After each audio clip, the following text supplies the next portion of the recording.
I often dream of kissing, hugging, and lifting up my abstinent male god, going on dates, eloping, and laughing happily, only to find out that all these dreams are being sensed into the male god's brain. He can no longer tolerate it and caught me, warning me fiercely, "If you dare to dream about that nonsense again, I won't be polite."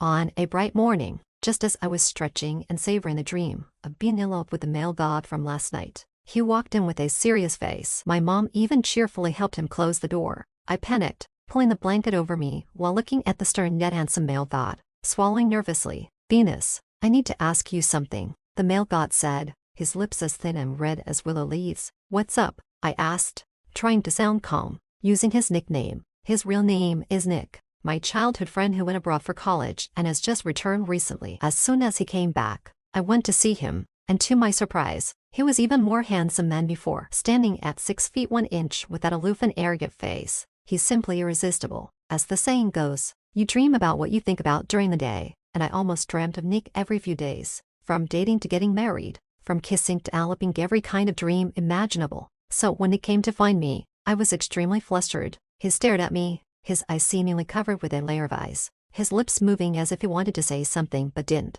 "Are you still not used to life here? I noticed you have dark circles under your eyes. If you need any help, just let me know." I took the initiative, showing my concern. He took a deep breath and said, "I'm adjusting well. It's just that I keep being forced to dream every night. I suspect these dreams actually come from you." As he said this, he stared intently at my face, searching for clues. I gasped and blushed deeply. "Ha ha, Nick, you're really funny. What are you talking about? How could that be?"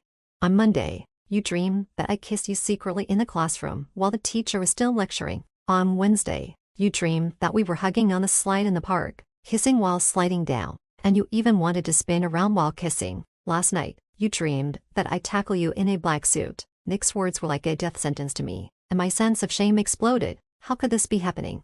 I don't know anything," I said, awkwardly writhing in bed, wanting to just disappear. Nick's long eyelashes fluttered, and he turned to leave. As I thought, "It's your dreams. I hope you clear out the yellow trash in your brain and let me sleep well." I was numb. How could this be?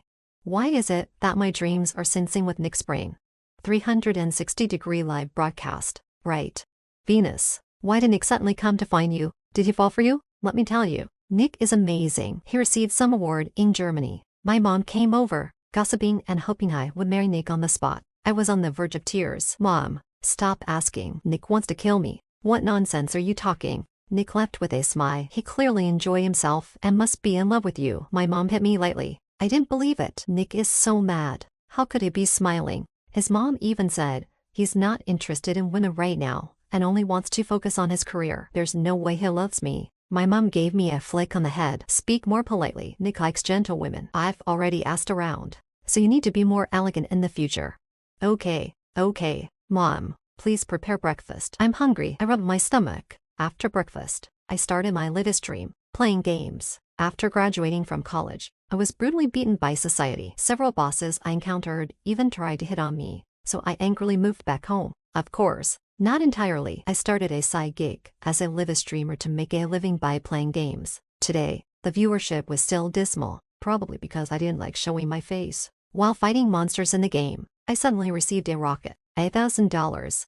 I was stunned. As a new streamer who doesn't show her face, I actually received a rocket. When the rocket came, viewers flocked to my stream, making me a bit nervous. I looked at the generous viewers which was quite distinctive, the 7th year of loving her. "Thank you to this boss. Thank you, 7th year boss. You're so generous." "Boss, kisses." I mimicked other female streamers in thanking. The boss didn't respond to me, but I was still thrilled. $1,000. After ending the stream, I had lunch and then lay down to take a nap. Before sleeping, I patted my temples and warned my brain, "Don't dream about Nick. Don't dream about Nick. Even if you do, let it be positive energy." Positive energy. With positive energy in mind, I fell asleep. This time, I dreamed of Nick again. We were live streaming together, surrounded by a million viewers admiring our fairy tale romance. We wished all single friends to find partners soon and hoped those in relationships will love each other. So positive. Until the stream ended. As soon as the stream ended, Nick and I locked eyes and started quantum entanglement. Oh no. I woke up, my eyes twitching. From outside the door, I heard my mom's excited voice. "Nick, you're here again. Come in quickly. Auntie has made you something delicious." I wanted to die. Nick entered the room. I lay there a bit stiff, pretending to be asleep. Stop pretending, Venus. If you're still asleep, the images in my mind won't disappear, Nick said coldly. Huh, what's up? I'm so sleepy, I mumbled, trying to play it off. Nick looked at me, his cold demeanor turning into helplessness. Venus, this issue must be resolved. He rubbed his eyes, revealing a hint of fatigue. I stopped pretending then, feeling aggrieved, complained, I don't want this either. It's so embarrassing. How did this happen? Nick sighed and pondered. Think carefully if there's any way to stop you from dreaming. If it's realized, I won't dream anymore, I said casually, then realized and awkwardly laughed. That's not what I meant. Nick's starry eyes stared at me, not revealing what he was thinking. I laughed nervously, feeling both anxious and awkward. What am I saying? I'm such a creep. Realize and no more dreams. That might work, Nick suddenly said. I was a bit confused. That's not something that should be realized. Those things in the dreams are too embarrassing. I said it was a joke and hoped he wouldn't take it seriously. Nick stood up and calmly said, over these days, you've kissed me 13 times in your dreams. We've dated 21 times. I proposed to you 30 times. And we've eloped 50 times behind our parents' backs. You especially like me in a black suit. And you love having a wedding in the classroom. Oh, and you even have 3 kids with me, named Spring, Autumn, and Winter. I was so embarrassed I wanted to die. Nick's lips curved slightly. Think about it, and start with whichever one you want to make real. Why didn't I dream about dying? That would be the easiest to achieve. I was paralyzed with embarrassment. Kisses, eloping, marriage, having kids. Nick's words were like a hammer pounding my sense of shame. I was so embarrassed I felt like I could barely breathe. I decided to hide under the blanket, not daring to look at Nick. This isn't convenient to realize. Let's think of another way. You don't want to dream like a tiger but act like a dog when awake. Nick actually laughed. Even this aloof, abstinent male god couldn't help but laugh at my embarrassment. I was mortified.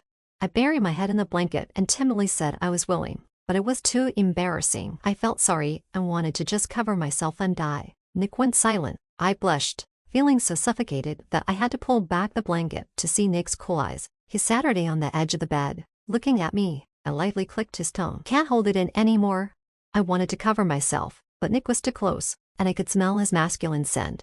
No more covering. Listen to me. Let's resolve this matter, Nick said, pulling the blanket away from me. The day I returned to the country, you visited me, and after going home, you started dreaming. In your dream, we were dating, and behind a pillar in the mall, you suddenly wanted a kiss, Nick said firmly. So, later, we'll go to the mall and kiss to see if it works. I covered my mouth, shocked. Really? Really? If your wish is fulfilled, you probably won't dream about it anymore. Let's give it a try. Nick was completely relaxed, as if this was a routine matter. He didn't stay long, only saying he'd come to find me at 4 in the afternoon and to be ready. After he left, I was still in a daze, and while dazing off, I unconsciously twisted myself into a worm under the blanket. Hee. At 4 in the afternoon, I was all geared up to help Nick solve his dream troubles. I had to sacrifice myself. It's just a little experiment in the supermarket. No big deal. I'll suffer if I have to, but Nick is my childhood friend. For him, I'm willing to sacrifice myself. I put on my strapless dress, high heels, spray perfume, and apply lipstick, then headed out. My mom was shocked to see me dressed like this and hurriedly grabbed my hand, saying, Venus, I saw on the news that many young streamers meet big spenders, and it's easy for young people to go astray. I'm not going to meet a big spender. Could that, the 7th year of loving her big spender, be Nick?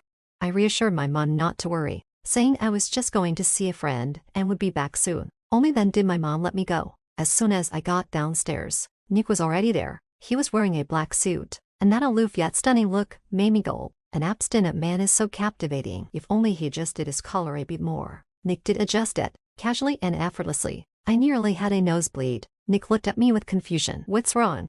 Nothing. Why are you wearing a suit? How could I admit I was turned on just by him adjusting his collar? Because you dreamed the most about this outfit, so let's fulfill it all at once. Nick's tone was calm, as if it were a normal thing. He took control of the situation with composure. I thought he was really cool and considerate. We quickly set off, and Nick drove his Porsche to the mall. I often come to this mall, and the dream scenes were similar to this place. We found the pillar from the dream, near the supermarket entrance, with people coming and going. I was so embarrassed and asked Nick quietly, do we really have to kiss? Nick looked at me. Kiss. So we kissed. My mind was all flustered, and I wanted to finish quickly to avoid being seen by others. Nick was so charming, and his lips were fragrant. It must be his first kiss. That night, I slept deeply, but once again, I had a dream in the early hours. I still dreamed about Nick. My subconscious had gotten so used to it that I thought, let's see what kind of weird stuff you'll dream about this time. To my surprise, the dream was about me obsessively showing off Nick's mouth, one thing after another. It was like a crazy frenzy. His lips were even swollen from all the kissing. I was dumbfounded. I tried to wake up but couldn't, and Nick was suffering because of it. He couldn't escape. He had to endure my obsession with his mouth. Eventually, my mom woke me up. I opened my eyes with a smile on my face, and my mouth was still puckered as if I was sucking air. Venus, are you crazy? Dreaming about eating durian or something? My mom was really annoyed to see me acting so uncouth. I wiped away the drool, blinked my eyes, and felt numb. Why was this happening? It seemed like it had become even crazier after all that. I must be addicted to the sweet taste of it. Venus, you're so messed up. I'm going out to buy groceries. You're up early for once. You might as well go for a run, my mom said, pinching my cheek before leaving. I lay back down, feeling like crying. My poor dream boyfriend must have had a terrible time with me obsessing over him. I waited for Nick to come and complain, but he never showed up. I started to panic. Did Nick get angry? Before long, my mom came back and said, Venus, I ran into Nick's mom. She said Nick was sleeping with his mouth puckered and his hands flailing around, like he was possessed, just like when you were dreaming. My eyelids twitched. And then, well, he's asleep again now, but his mom is worried. She wants you to go check on him. Hurry up and wash your face before you head over. Me? Why me? I was completely bewildered. She said Nick was calling your name, begging you not to kiss him. She suspects Nick might have feelings for you. It's odd, though. Nick is usually such a stoic guy. Why would he be so passive in a dream? I let out a groan and collapsed onto my bed. I couldn't handle it. I might as well go hang myself in front of Nick's mom. I gathered my thoughts, got dressed, and brought a bag of fruit to Nick's house. It was just him and his mom. His dad was at work. I rang the doorbell, and Nick's mom answered with a big smile. Venus, come in. Make yourself at home. Hi, Afra. I felt my face flush with embarrassment. It should have been Nick who was embarrassed, but I was the one feeling it. Afra, on the other hand, was as warm and welcoming as ever. After inviting me in, she pointed to Nick's bedroom and said, go check on him. Don't be shy. Just act like it's your own home. I nodded, feeling like Afra thought of me as her future daughter-in-law. Entering Nick's bedroom, he was already awake, deep in thought, and hadn't noticed me. His dark circles had worsened. He must not have been sleeping well lately. I gave a dry laugh. Hi. Nick turned to look at me. I'm phased. Venus, it seems like your solution didn't work. He got straight to the point, showing no sign of embarrassment. True to form, he was the epitome of cool. I asked softly, so what should we do? Do you have any ideas? Nick sighed, his brows furrowed in a charming way. He seemed to have a plan but didn't say it outright. I urged him to speak. I didn't want to see him suffer any longer. He finally said, Venus, why don't you sleep with me? If you're right next to me, it should prevent any more weird dreams. What? I stared at him, my mind blank, my face turning red from my ears to my neck. Nick wanted me to sleep with him. His solution was to sleep together, where he could see and touch me, so I wouldn't dream about him anymore. This must be a great solution. But why? I didn't want to think about it too much. My mind was fixated on 3 words. Sleep together. Sleep together. Sleep together. Really? I asked, my voice trembling with heat. Nick nodded calmly. We can try it if you're not willing. I won't force you. Of course, I was willing. I couldn't bear to see Nick suffer. To help him, sleeping together was nothing. True love knows no bounds. Let's give it a try then. I adjusted my hair to hide my nervousness, my heart racing. Nick, seeing my agreement, said he'd book a hotel for the night and told me to get ready. A hotel. I felt my voice take on a slightly suggestive tone. Hotels are inherently a bit ambiguous. Yeah, it's not convenient at home, Nick said with a serious expression, looking every bit the gentleman. I gritted my teeth and agreed. After all, true love knows no bounds, sacrificing myself for the greater good. I bade him farewell with a sense of righteous resolve, and once home, I couldn't hold it in any longer. I burst into laughter, cackling away. My mom threw a slipper at me. Venus, what on earth are you laughing about? Have you lost your mind? I managed to compose myself, humming a tune as I went to look in the mirror. I looked great. My mom, puzzled, asked how Nick was doing. He's fine, full of energy. Oh, and I'm spending the night at a friend's house. My friend had a failed business venture and came back home, crying alone. I need to go comfort her. I made up an excuse. My mom wanted to ask more, but I quickly ran back to my room to avoid a long conversation. Back in my room, I started getting ready meticulously, even dusting off the makeup table I hadn't used in a while. When it got dark, I sneaked out to meet Nick. He arrived quickly, this time not in a black suit but casual wear, yet still impeccably handsome. like a walking hormone dispenser. I turned my gaze away. After all, I was here for the greater good, not to indulge in small pleasures. Tonight, I absolutely couldn't let my mind wander. Nick took me to the hotel. We showered and then lay down on the bed. And then, it got awkward. What were we supposed to do next? I was about to find something to talk about when Nick turned off the lights and said, "Let's go to sleep." I agreed. And then, it was still awkward. Even though it was dark, the awkwardness remained. We could hear each other's breathing, and I felt like I had to do something, or else how would we sleep? But what could I do? As I pondered, Nick suddenly wrapped his arm around me. I was taken aback, finding myself in his embrace. He held me close, letting me rest my head on his shoulder. Although he said nothing, I felt a rush of warmth and my heart raced. I felt like a little lamb, with no will to resist, nor did I want to. Time passed, and Nick seemed to fall asleep. I shifted my head slightly and heard his steady heartbeat, which was reassuring. His scent was pleasant, even a bit sweet. Before I knew it, I fell asleep as well. That night, I dreamed of Nick again, but this time it was from our middle school days. Back then, I had already grown to over 5'3", while Nick was still a kid, about half a head shorter than me. He was always an outsider in middle school, often bullied by his peers. One time, he was cornered after school, and I rushed in to fight off 5 bullies, carrying Nick home, which left Afra astonished. Nick was stunned too, having been carried the whole way. After that, he avoided me as if he feared getting beaten again, but he worried unnecessarily. By the time I entered high school, Nick had grown to over 6 feet, becoming tall and handsome with a disciplined, attractive face that made me swoon. Unfortunately, he went abroad for 7 years. Sigh. I sighed in my dream and slowly woke up. The sun was already up. Nick was still holding me, looking at me with tender eyes. However, when I looked at him, he wore a resigned expression. "What's wrong?" I asked. He pointed at himself. I looked and saw he was disheveled. While I was clinging to him like an octopus, I quickly pulled away, feeling awkward and scrambling around the bed. How did this happen? I didn't dream about kissing or running away or getting married. I covered my face with a pillow, trying to justify myself. "I know, but being carried by you all the way has left me a bit shaken," Nick said, rubbing his arm with a troubled expression. He even sensed up with this dream. "At least it was a good dream," I said. "The dream was fine, but why are you taking advantage of me in your warm, nostalgic dream?" I was at a loss for words. It seemed that after being lonely for so long, I had taken advantage of the first man who came along. Nick dressed and adjusted his collar. This experiment was a success. My idea wasn't wrong. We can take things further. I frowned, my heart racing. Further with sleeping together. Could it mean? No way. I'm not ready for that. I flatly refused. Nick looked puzzled. "I just meant spending 24 hours with me. What do you need to prepare for?" "Huh." I scratched my head. "Was that all?" Nick seemed to read my thoughts, sighed, and shook his head. I changed the subject. "So, just spending 24 hours with you is enough. It's that simple.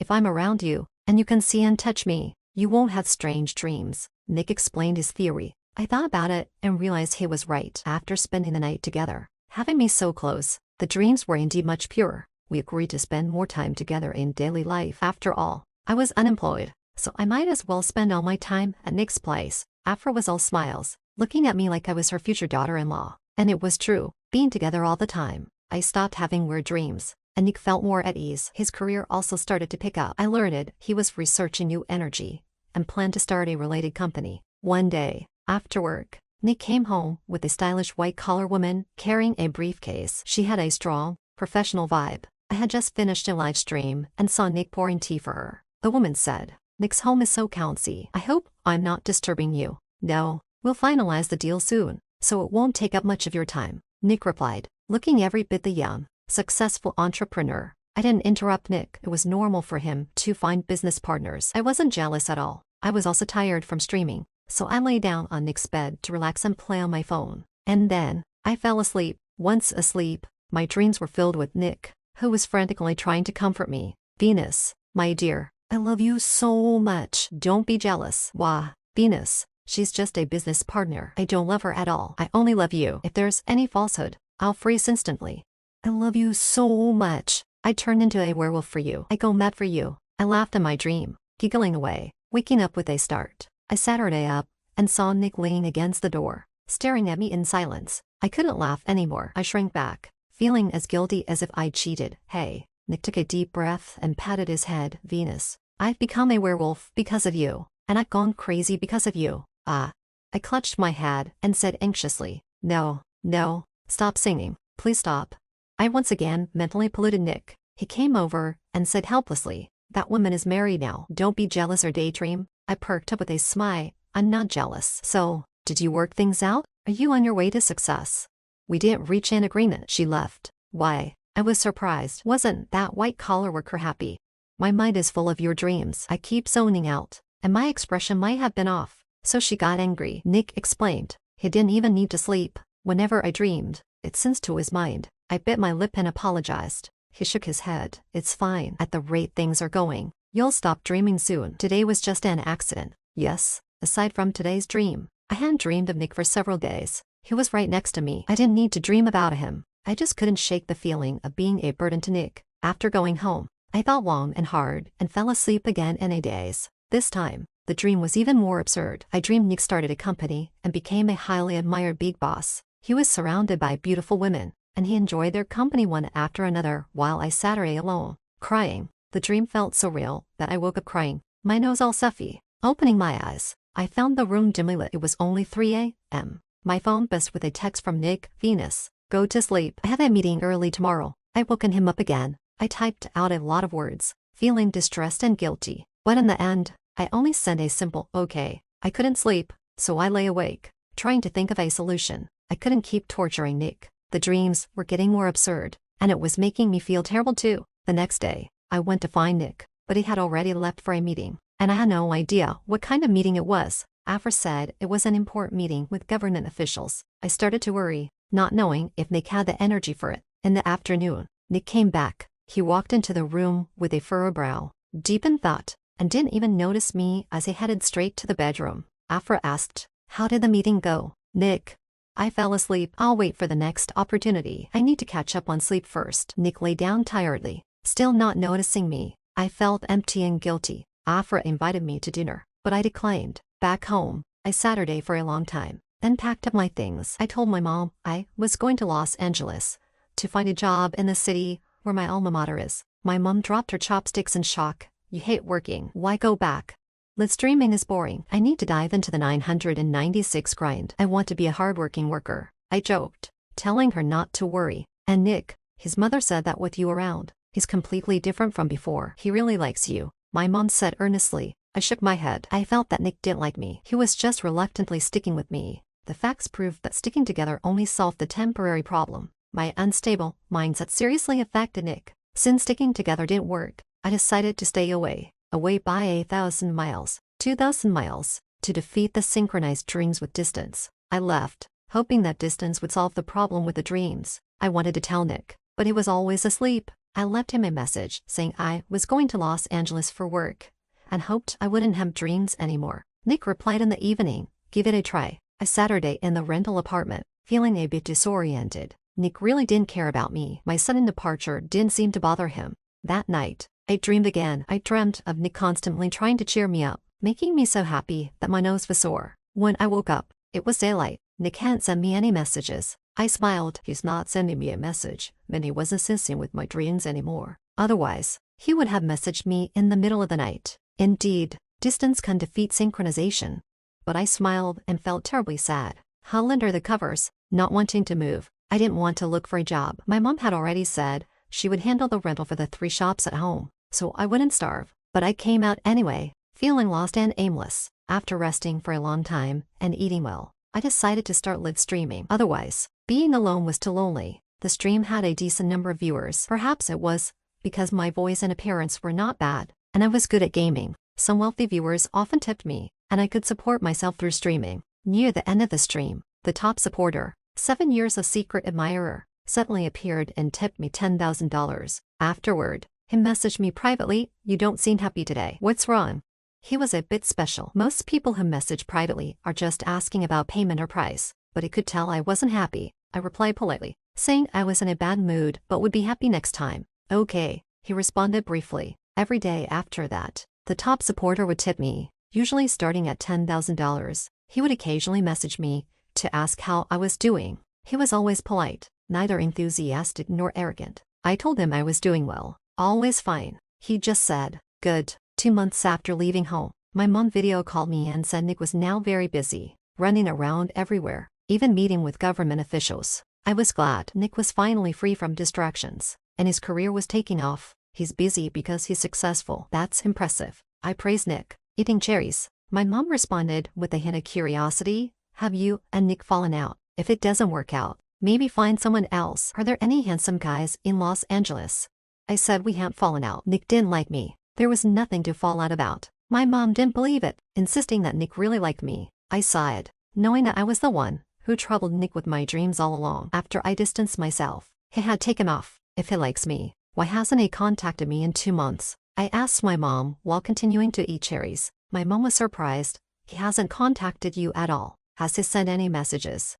No, I said indifferently, though my eyes turned red. The cherries were really sour. My mom fell silent, seeming to believe now that Nick didn't like me. After ending the video call, I finished the cherries, my nose also feeling sore. That night, I dreamed again, this time of Nick. He was successful, standing in front of a floor-to-ceiling window in an office building, hazy and unreachable. There was a charming woman beside him. I was floating in the air, watching him for a long time. The next day, I streamed as usual, forcing myself to stay upbeat. Streaming was the only thing that kept me going, giving me a sense of purpose. The top supporter tipped me again, this time a whole $100,000, bringing in 1 million views. I messaged him first, please don't tip anymore. I've earned plenty. He replied, you seem unhappy again. What's wrong?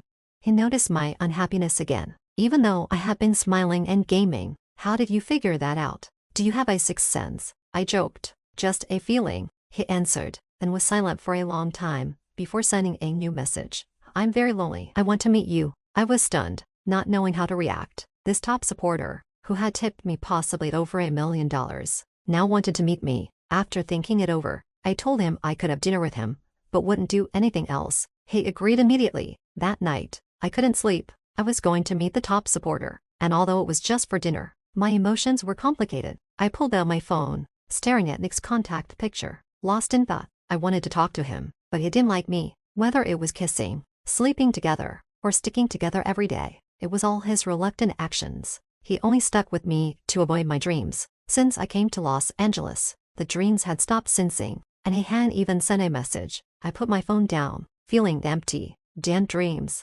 I didn't want to dream anymore. But I did. I dreamt of Nick sitting alone in his room, staring at his phone, lost in thought. He was surrounded by darkness, with only the light from the phone screen illuminating his dejected face. On that screen was my social media feed. I woke up with a shock. How could I dream such a thing?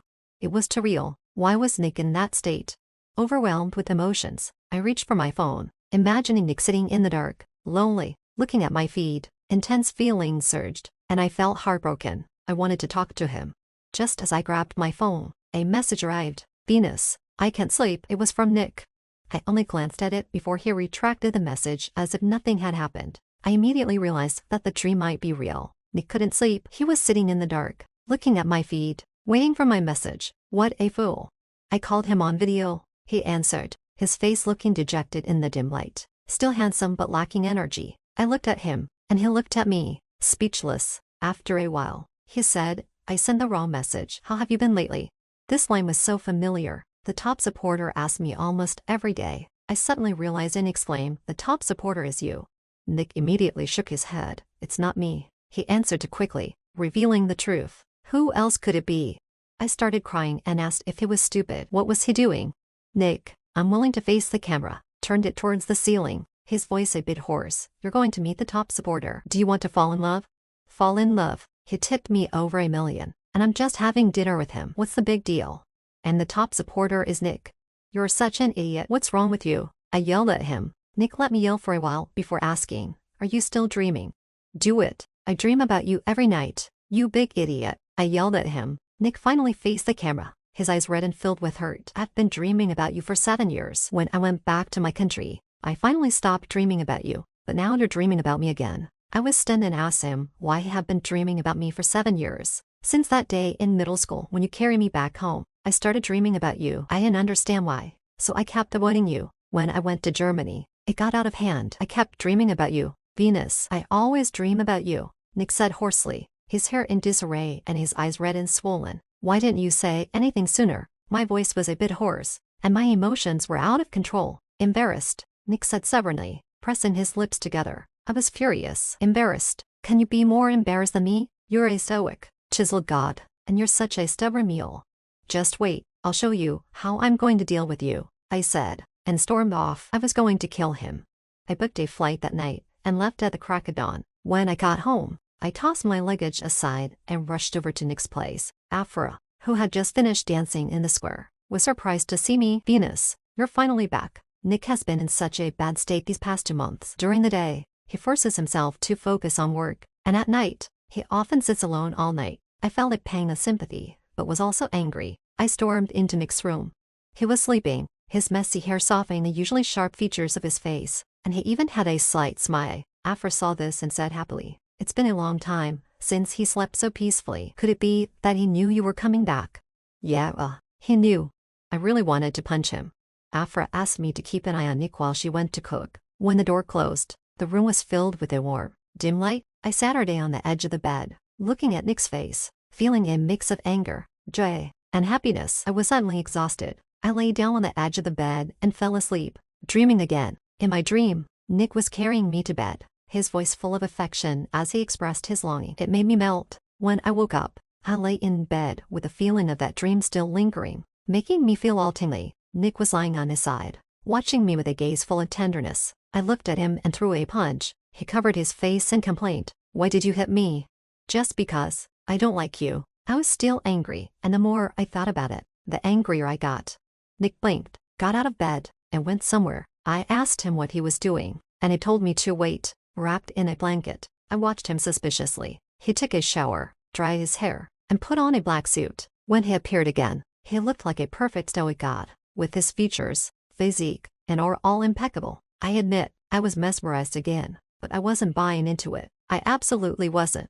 I told him not to think he could use his looks to fool me. He had been secretly in love with me for 7 years and never said a word, causing me so much trouble. Nick admitted his mistake and then said seriously, "Our issue isn't resolved yet. You'll keep dreaming, and it will continue to affect me." I fell silent, realizing that he was very serious about this matter. He was someone who wanted to achieve great things and couldn't be distracted by me. I got out of bed and said I would return to work in Los Angeles to keep a physical distance. Nick shook his head. "No need. I actually like your dreams. I hope you dream more intensely. Also, to synchronize our dreams better, I suggest we get married so we can share everything." I stared at him, both crying and laughing. I told him that he was dreaming if he thought I agreed to marriage without even having been in a relationship. Nick said he understood and suggested we start dating now and get married after we're ready. "And what about the dreams? Aren't you going to focus on your career?" I still worried about the impact of dreams on him. He casually adjusted his collar, smiling. "Actually, every time you dream, I feel more motivated, but I still hope you can restrain yourself a bit. If you don't restrain yourself, then I will." "Restrain what?" "Restraining the urge to have kids with you. If you dream of us having kids again, I might take it seriously." He didn't want to restrain himself. Nick was a pervert. I dreamt. He enjoyed it, and he had been pretending to be exhausted just to make me feel sorry for him. "And you're a stoic god, huh?" I told him I would definitely restrain myself. I had survived 2 months alone, so surely I could restrain myself in dreams. However, that night, things got out of control. In my dream, Nick and I got married and had kids again. Quantum entanglement couldn't keep up. When I opened my eyes, we were cuddled together. I blushed. What happened to the restraint? How did I break it in one night? I peeked at Nick with guilt. He touched my forehead with his lips, a wicked smile on his face, his voice slow and teasing. "Venus, it looks like we're moving to the final step. You're done for." The story concludes here. Feel free to subscribe to the channel for the latest updates and new novels every day.